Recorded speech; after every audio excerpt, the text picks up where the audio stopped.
So just before we get started here today, I'm just gonna tell you what happened for the last 2 weeks and where I've been. So 2 weekends ago, I actually recorded a video and have it all edited and everything, but something messed up my audio and it's atrocious. It's awful. And then I make a really weird sound in the middle of it, and it was too late for me. It was a bad video. So I'm not gonna upload that one, and I'll re-record it probably this weekend and repost it. So that'll be fine. And then that next weekend, I got an infection under my face, and I also got kind of sick. So it just kind of knocked me out of action for that whole weekend, and plus I did some stuff with some friends, and that kind of messed everything up too. But I'm back, and I'm ready, and this weekend's video is about to go up because you're watching it. Yeah. Shyamalan, Shyamalan, Shyamalan. Oh, Shyamalan, you just are one of the most interesting people I have ever seen in my life. For all those who are a little dense, this video is going to be about M. Night Shyamalan and his movies. The reason is because I am currently working on a Last Airbender review, and I feel since I have not uploaded in 2 weekends, it's only fair to you and fair to Shyamalan to provide a little context surrounding all of his other movies and such. So it's not gonna be an in-depth analysis of each movie, and I'm gonna try to keep it spoiler-free, especially for some of the better ones. But it's just gonna be a quick contextual video where I put all of his movies out there so we can understand how The Last Airbender is and how M. Night Shyamalan came to be at the point of making The Last Airbender. I didn't really know how I was going to present all these movies. If I was going to do them in chronological order, if I was going to do them best to worst or worst to best. I decided to do them chronologically because it truly is the best way to see how Shyamalan has kind of evolved from great filmmaker to an awful filmmaker to now kind of an okay filmmaker. So I'm doing them chronologically if anyone was wondering, and that's how the movies are going to come. So, with all the technicalities out of the way, let's jump right into Shyamalanaka. So our first movie on the list, and arguably Shyamalan's best movie of his work, is The Sixth Sense. This movie is about a young boy who can see ghosts, and Bruce Willis, who plays a social worker, and he kind of helps Haley Joel Osment throughout the entire of the movie about seeing ghosts and working through all that. This movie is really good. The plot is really good, the acting is really good, the writing is really good, the direction is really good. But what makes this movie is the twist. The twist at the end is one of the best probably in Hollywood history, and what started Shyamalan's trends of having twists, even when they don't work. This movie was very important for the genre, and remains Shyamalan's easily his best movie in his entire canon. So the next movie on the list is my favorite and is Unbroken. This movie stars Bruce Willis and Samuel L. Jackson and is about Bruce Willis being really strong and having telekinetic powers.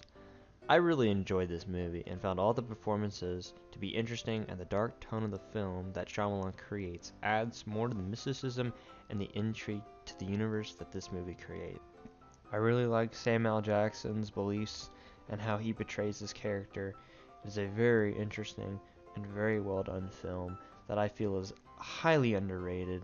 So if this sounds like your kind of movie, I would suggest please go watch it and give it more exposure. I know it's come a long way in the last couple of years, but it really needs more exposure because it is a really good movie and it is really underrated. So we have now left the realm of good Shyamalanian movies, and we have entered the realm of Signs. Signs, oh Signs. This movie is kinda about an alien invasion, but it's more talking about crop circles and stuff like that because they're on the farm and it's called Signs. This movie's kind of dumb, okay, and here's why. This movie is more highly rated than Unbreakable, which is total complete crap in my opinion, because this movie just isn't better than Unbreakable. I'm going to tell you why. Because, okay, the aliens have a weakness to water. To water. Earth is over 70% water. Can you see the problem yet?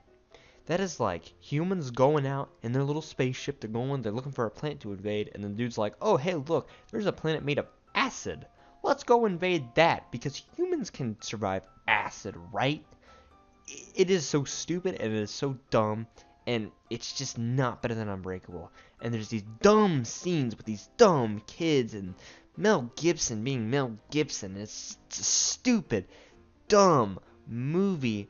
It's not even a good kind of bad for me. I just don't like it. I think it's a boring, uninteresting, and bland movie that is stupid.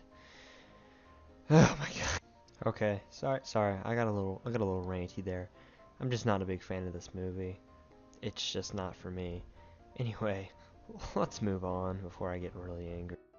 So we have now left the realm of and entered bad territory for M. Night, The Village. I confess, I've never actually seen this movie. I've heard things about it and I've watched clips before. From what I know, this movie is stupid.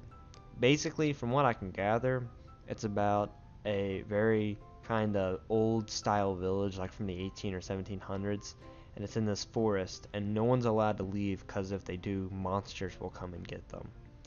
So, yeah, I don't really know what to make of that. I don't really know how the film is. I just know that it has a really stupid twist at the end, and it really shows how Shyamalan wants to include a twist at the end of every movie, no matter how stupid or forced or contrived it may be. Sorry, I can't give you more on this. I haven't seen it, and I don't want to comment if I haven't seen it.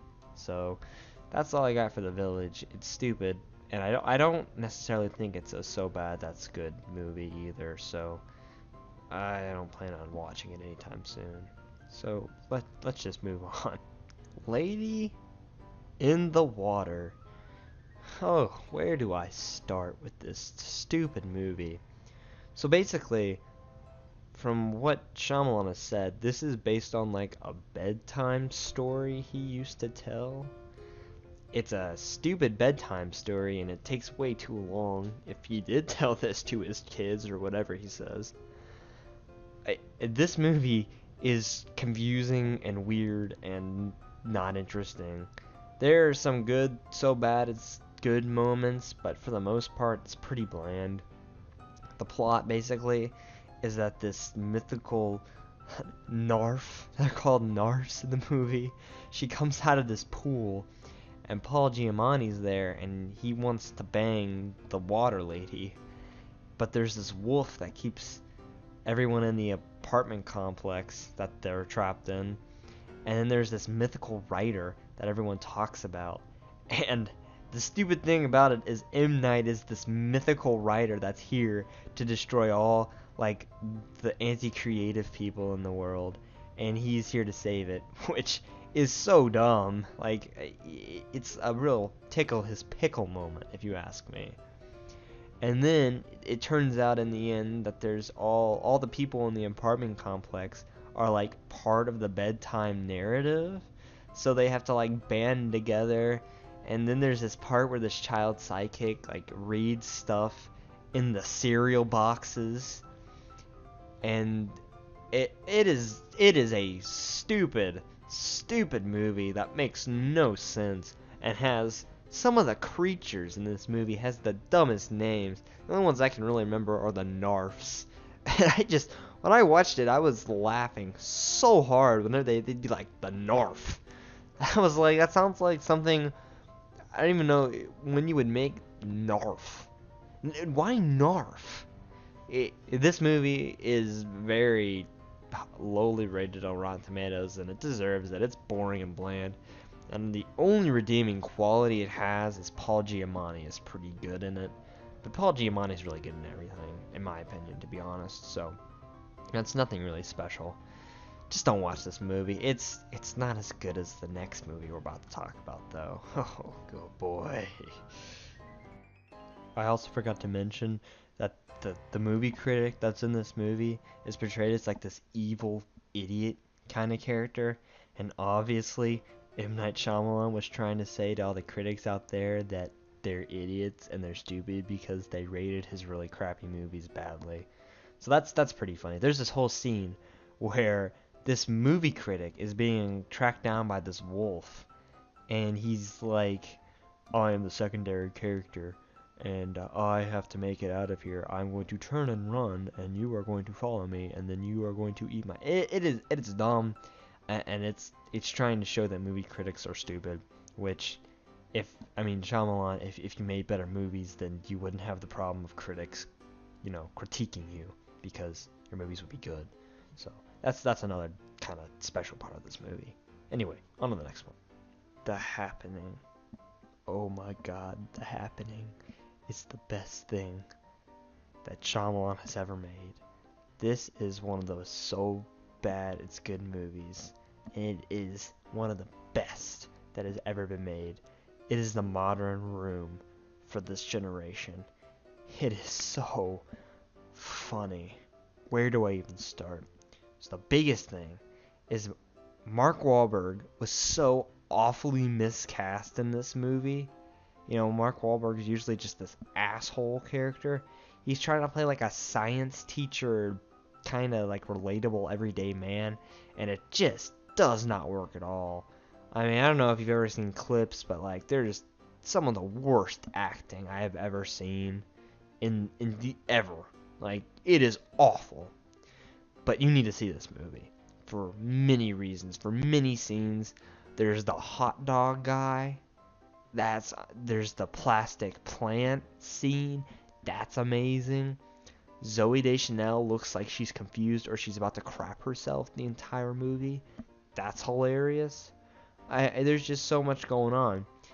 But the plot, basically, of this movie is the plants are secreting some kind of thing to regulate humanity that makes humans kill themselves. And people are just killing themselves left and right throughout the entirety of the movie. It is so funny, and in the end, it just stops. They're just like, oh, the plants are just like, yep, we're just stopping here, guys, just stopping. The shot that you see right now, that never happens. They are never in a city. The majority of this movie takes place in like rural Pennsylvania or rural New York or something like that. I don't remember exactly what the city was, but it's rural farmland. This movie has so many good moments. It is arguably, if we're looking technically at movies, this is probably his worst movie. I take that back. No, there's been worse. But this is the second worst movie Shyamalan has ever made on a technical level.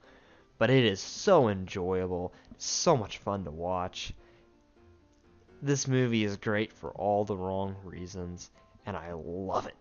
It is awesome.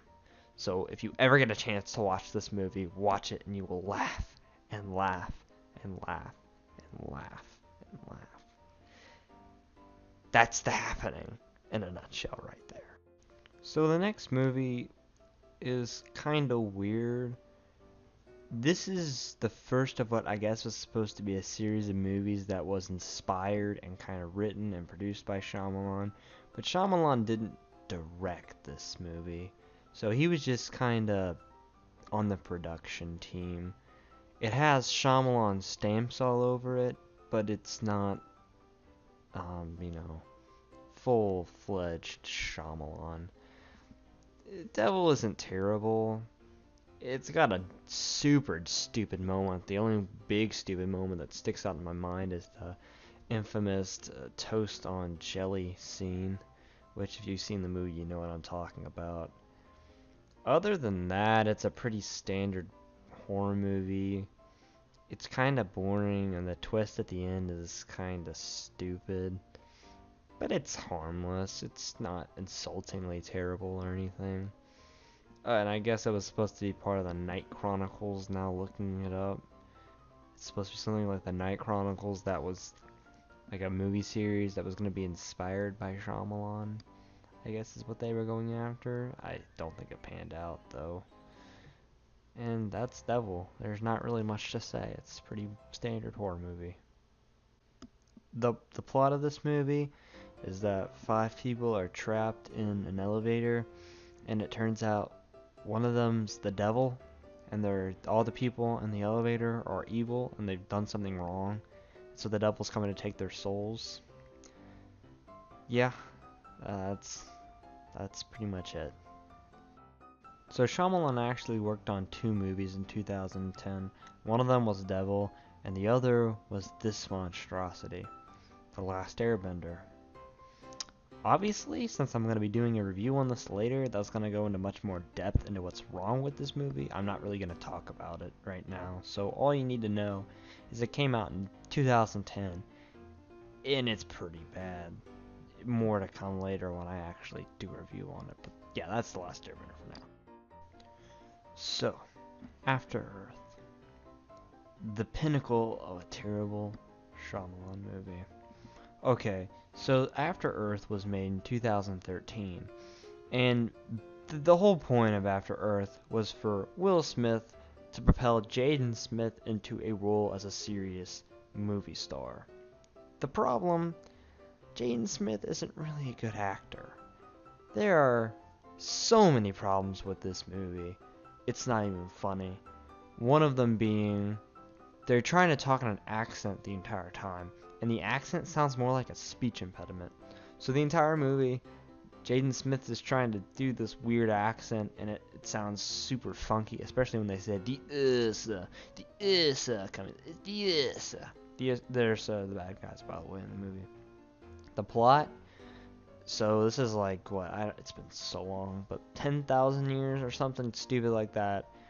Humans go to some other planet, and then Jaden and Will are going to this training exercise onto another planet, and then they land on Earth, and then the Ursa that they were using for the training exercise escapes. Will Smith gets hurt in the crash and has to stay, and Jaden goes across Earth, which is now like this super desolate, weird place, and it's full of animals that have evolved to kill humans, which doesn't make sense because humans haven't been on Earth. But, that's the least this movie's problems. There's this hilarious scene where Jaden is on top of a cliff, and he just voice cracks so hard. When I was watching, I was like, I laughed. I was like, it was a scene you're supposed to take him seriously, and he just voice cracks, and it was pretty dumb. This whole movie was stupid. Will Smith has to act emotionless for the entire movie because that's his character, which is pretty sad since Will Smith is a pretty charming guy. And overall, this is a pretty forgettable, stupid movie. I'd recommend passing on it. It's pretty dumb and not rememberable or fun or action-filled or heart-filled or anything. And that's pretty much After Earth. After so many years of making bad movie after bad movie, Shyamalan finally made a good one with The Visit. The Visit is a very well done and very good and suspenseful film with some downright hilarious moments. If you've seen it, you know what I'm talking about. And overall, a pretty decent ending. I love some of the atmospheric parts of this movie, especially at the nighttime and when they were looking. And overall, I thoroughly enjoyed this movie and give it a recommend to anyone who wants to watch a really good suspenseful horror movie. And the final movie of Shyamalanaka is Split, starring James McAvoy. This movie is about a dude who has 23 personalities, and he goes around and he kidnaps these three girls from a car, and he takes them to like a secret hideout, and he kind of stores them in this room, and all the 23 personalities come out and kind of do their separate thing with the characters. And then there's this big monster character that like turns them into this weird human monster hybrid, and he kind of terrorizes at the end. This movie's twist, though, is what makes it really good in my opinion, and I love the twist and I love the ending. This movie was a true return to form for Shyamalan, and it's really nice to see that he still has what it takes to make a really good, suspenseful, interesting world with interesting characters and it's an overall really, really good movie, and I would recommend you watch it if you ever do get the chance. So that was Shyamalanaka, a celebration and dedication to all of Shyamalan's movies. As much as I do crap on him, I really do respect Shyamalan for really trying to put out what he thinks is his best work. And you know, when he's good, and when he's bad, he is bad. But now that I have given him the proper context of all of his surrounding movies, I feel it is only fair that I can now rip into The Last Airbender, which I am so excited to do. Thank you all for watching. If you liked, like it, subscribe, comment. I don't really care. You don't have to if you don't want to. And if you enjoyed and you like these little movie reviews, tell me and I'll do more of them. I should have more stuff coming on the way, so stay tuned as always. And I will see you in the next video. Adios.